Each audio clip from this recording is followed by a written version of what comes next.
Bismillahirrahmanirrahim. Assalamualaikum warahmatullahi wabarakatuh.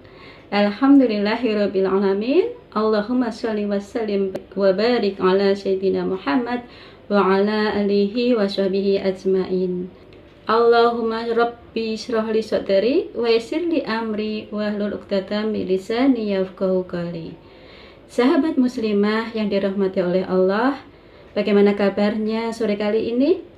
Alhamdulillah, kita dipertemukan oleh Allah dalam kondisi sehat walafiat di bulan Ramadan yang insya Allah kita masuk ke hari 14. Semoga kita semua senantiasa dalam kebaikan, selalu istiqomah dalam ketaatan. Berbahagia sekali saya bisa berada di sini di depan sahabat muslimah sekalian. Insya Allah kita akan membahas tentang keluarga muslim. Sahabat muslimah yang dirahmati oleh Allah, perlu kita ketahui bahwasanya keluarga itu adalah untuk meraih sakinah mawaddah warahmah dalam kehidupan ini. Lantas bagaimana untuk bisa mencapai tujuan tersebut? Sahabat muslimah, sejatinya sakinah mawaddah warahmah hanya akan bisa kita peroleh apabila fungsi keluarga itu terlaksana secara baik. Berbicara tentang fungsi keluarga bukan hanya khas untuk orang muslim saja atau bangsa tertentu saja. Karena pada realitanya keluarga itu bisa diindra dan dipahami oleh semua orang. Sehingga yang namanya fungsi keluarga bisa dipahami secara umum.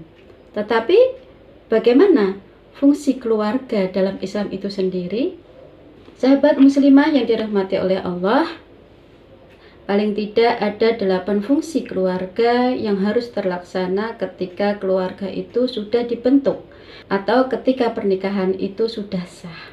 Dengan di dalamnya ada suami, istri, dan kemudian terlahir juga ya anak-anak. Adapun fungsi pertama yaitu fungsi reproduksi atau melanjutkan generasi, di mana naluri nau yang ada merupakan fitrah dari Allah SWT, sehingga dalam keluarga terdapat suasana ini untuk bisa generasi tersebut meneruskan kehidupan selanjutnya. Kalau tidak berjalan sedikit atau banyak, tentu ini akan mempengaruhi ya, kesakinahan keluarga tersebut. Oke, kita masuk ke fungsi yang kedua, yaitu fungsi sosial.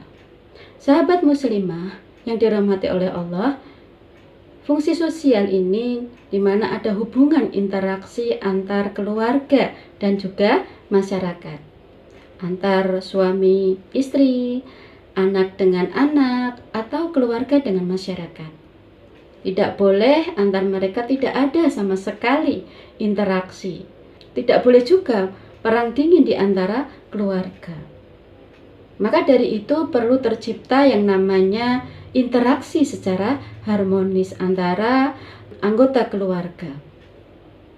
Di dalam masyarakat pun demikian. Tidak boleh mengasingkan diri. Haruslah keluarga itu bergaul dengan masyarakat, dikenal, dan juga memberikan kebaikan Islam di tengah-tengahnya. Kemudian masuk ke fungsi yang ketiga, yaitu fungsi ekonomi, di mana manusia ini hidup, ya, dia butuh yang namanya untuk memenuhi kebutuhan, seperti sandang, pangan, maupun papan. Pada hakikatnya keluarga yang baik ini adalah keluarga yang bisa dan mampu memenuhi kebutuhan anggota keluarganya dengan cara yang ma'ruf.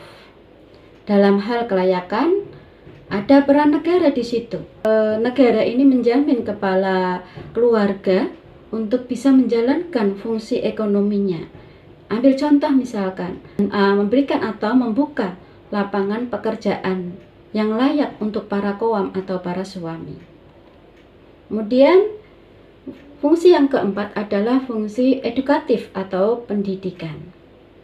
Nah, di dalam keluarga muslim akan sakinah mawaddah warahmah apabila terjadi yang namanya penanaman nilai-nilai Islam dengan baik. Pendidikan dalam keluarga pun mengarahkan anak untuk menjadi qurrata a'yun, ya, sehingga mampu menjadi anak yang soleh dan juga solihah, yang bisa membedakan mana yang hak, mana yang batil, ya, mana yang benar, mana yang salah, ya, sesuatu sesuai dengan ridho Allah SWT. Kemudian fungsi yang kelima itu adalah fungsi religius, di mana fungsi religius ini merupakan fungsi yang inti. Karena dalam keluarga, peran agama ini yang paling menentukan gitu ya, tujuan berikutnya yang paling besar, yaitu apa? Masuk surga bersama-sama. Nah, ini tidak akan mungkin ya untuk bisa masuk ke surga bersama-sama tanpa adanya ketertarikan dalam keluarga itu terhadap agama, yaitu syariat Islam. Sehingga tercipta agama menjadi senter, menjadi pengontrol dan juga pengendali ya dalam keluarga. Kemudian ada fungsi yang keenam, yaitu fungsi rekreatif.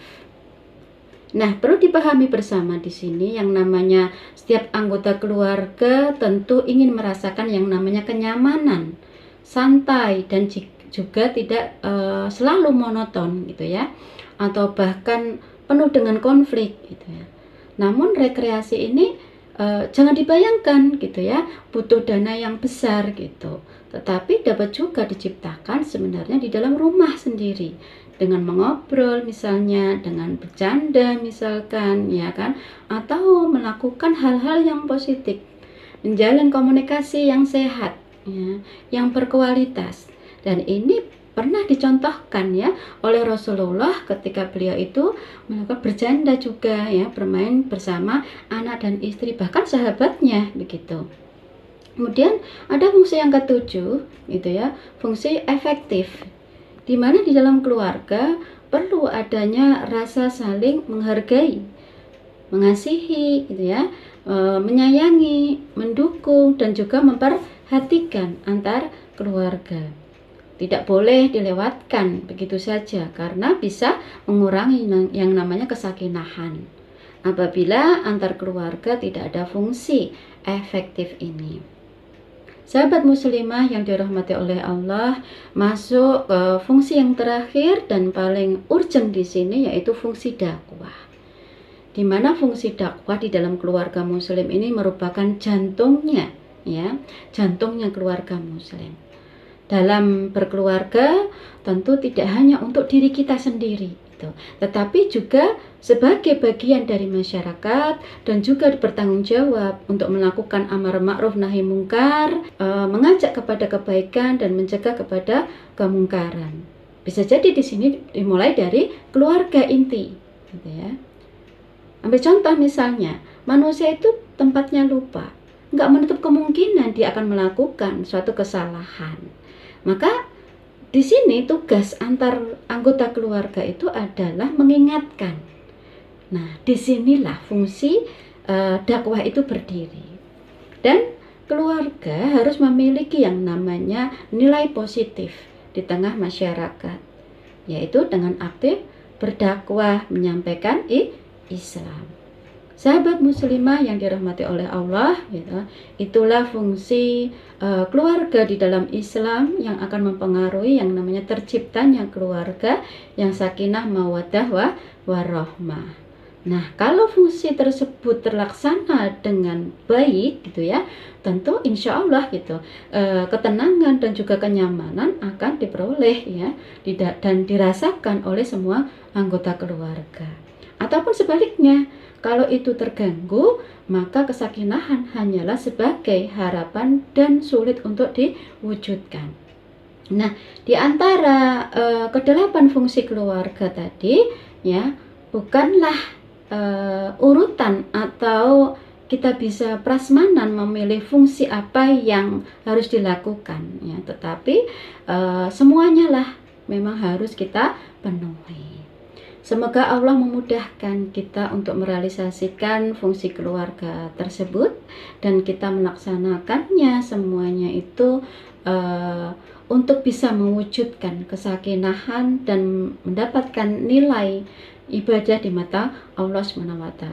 Tentu diniatkan pula untuk tujuan terwujudnya penerapan Islam dalam keluarga maupun juga masyarakat. Demikian, semoga Allah memberkahi diskusi kita, melindungi kita dari semua kesalahan.